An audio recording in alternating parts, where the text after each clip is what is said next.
सातारा जिल्ह्यातील पाटण या तालुक्याच्या ठिकाणापासून 7 किलोमीटर अंतरावर असलेला दातेगड किल्ला.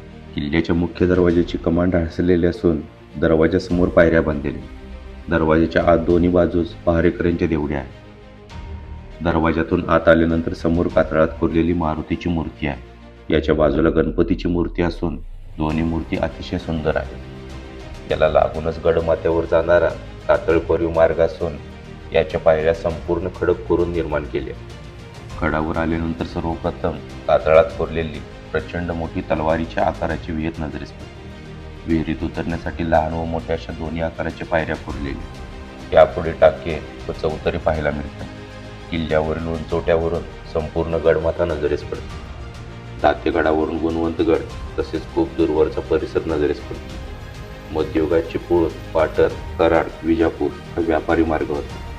या मार्गावर देखरेख करण्यासाठी जंगली जयगड, गुणवंतगड, वसंतगड, सदाशिवगड बरोबर दातेगड किल्ला बांधला. 15व्या शतकात शिर्केंच्या ताब्यातील हा किल्ला मलिक उत्तुजारने शिर्केंचा पराभव करून बहामनी साम्राज्यात सामील केला.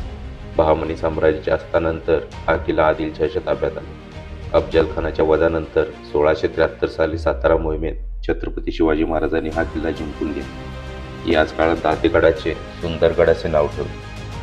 छत्रपती संभाजी महाराजांच्या पश्चात हा किल्ला मुघलांकडे गेला, पण 1689 मध्ये मराठ्यांनी हा किल्ला पुन्हा जिंकला. पुढे पेशव्यांनी या किल्ल्याचा ताबा घेतला. मे 1818 मध्ये मराठा इंग्रज युद्धात हा गड इंग्रजांच्या ताब्यात गेला.